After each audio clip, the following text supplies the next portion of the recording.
when it gets to this time of year, I absolutely love coming to commercials, but not for the carp, for the silverfish stocks. In winter, when the weather cools down, fish like roach, bream, skimmers, hybrids really thrive in these commercial venues. And today I've brought you to the Oaks Lakes at Sesse in North Yorkshire to show you a few tips and tricks that I've learned over the past few years that'll help you have a wicked day's fishing on this kind of venue.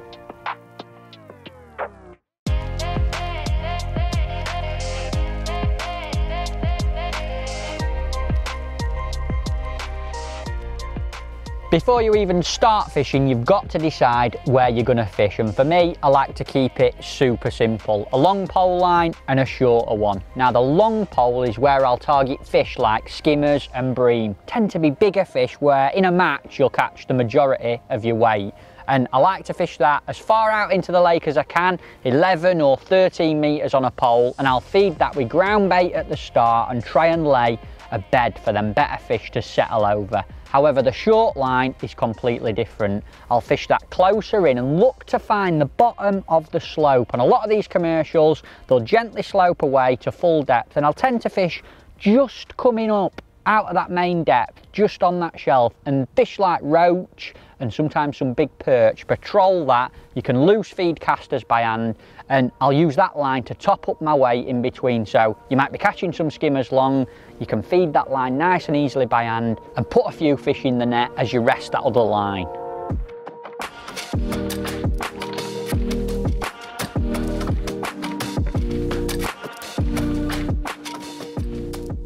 So how do you actually kick off and feed these two swims at the very start of the day? What bait do you introduce to begin with? I like to feed ground bait on the longer line. For me, it's Sweet Marine from Mainline Match, a lovely fish meal base, sweet ground bait. Skimmers and bream adore the stuff, and I'll mix it quite damp. And the reason for that is because I like to feed it loose, and by that I mean putting it in my pole pot and just compressing it in like a sandcastle. That way, when you turn your pot over, because the ground bait's damp, it will all sink to the bottom, but it'll billow and land on top of any sill on the bottom. And 3 pots of that at the start with a few trap worms, some casters, dead maggots and pinkies, and a little pinch of micro pellets just sets a lovely bed for skimmers and bream to come and graze over. The short line's a little bit different because I'm going to be feeding that by hand throughout the day. So I'll put one single pot of that same ground bait mix there to begin with, just to get a little bit of bait on that slope, but then I'll feed casters by hand. How many? Depends on the day. I'll tend to start feeding 20 or 30 twice every sort of 4 or 5 minutes, but if the fishing's difficult, you can cut that back to just 6 or 8 casters, or if it's really good, you're better feeding a handful of bait but less often, just to keep them fish down and settled.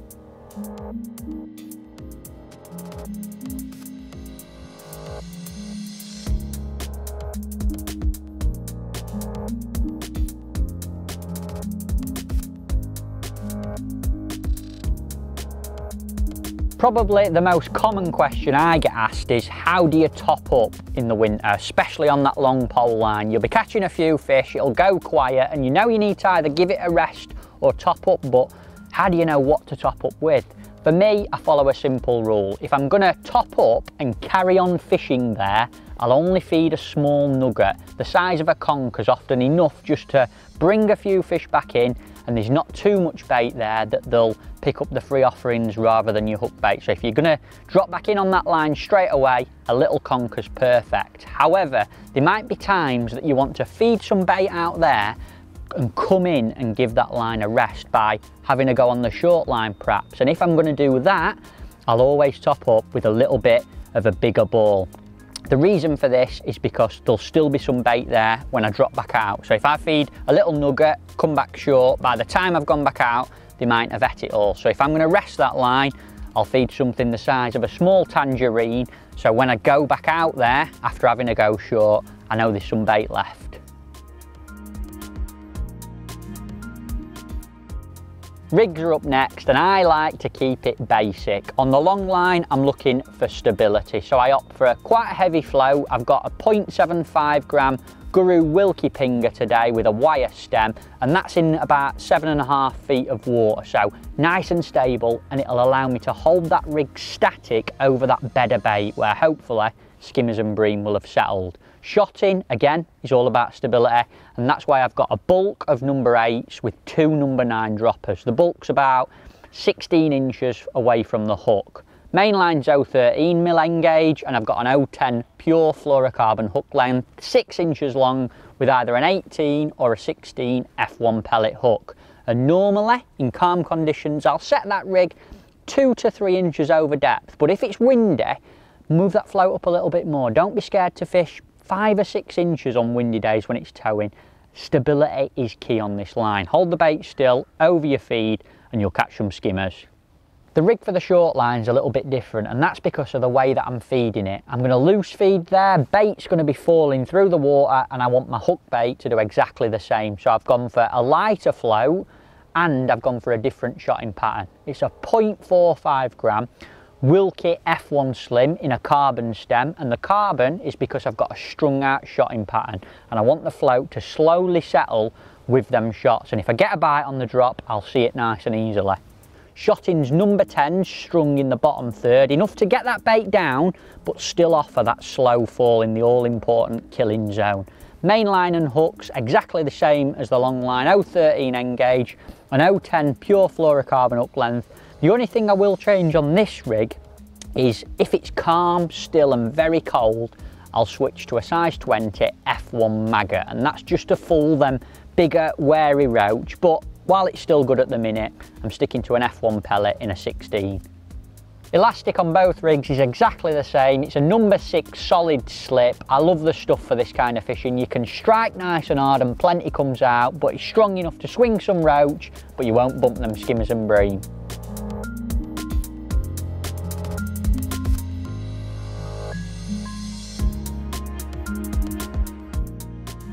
Presentation's up next, how you actually put that rig in the water, and it's different on both swims. On the long line, I'm fishing on the bottom, looking to hold the bait still, so I'll ship out, lift my bulk up until it gets right on top of the bait. I've picked a nice marker on the far bank, a visible tree. I'm fishing with a pole in between my legs, so I know I'm fishing bang on top of the feed, and I'll lower that bulk down right on top of the bait, gently into the water, and then hold the rig still using the spray bar on the front of my box. That's perfect presentation for skimmers. They'll have the heads down in your ground bait, and all I'm looking to do is lay my hook bait right on top of that spot. On the short line, however, I lay the rig out flat, so I'll ship it out, I'll flick it out into the main body of the lake so it settles in against the slope, and the reason for that is because I want that hook bait to fall slowly like them free offerings. Like I mentioned with a rig, my bait's falling through the water slow, fish will be feeding off the bottom, picking it up all the way down till it gets to the deck, so my hook bait has to mimic that perfectly, and flicking the rig out, keeping a tight line between your float and pole tip and letting it drop in against the slope is the perfect way of catching them.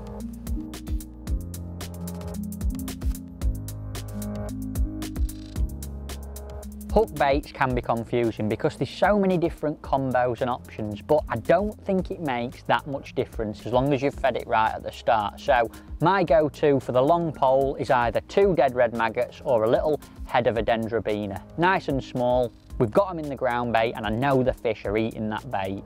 The short line, single or double caster. If I'm catching lots of little fish or missing bites, I normally put 1 on, but if I fancy an odd bigger fish, big perch, maybe an hybrid skimmer, I'll slip 2 casters on.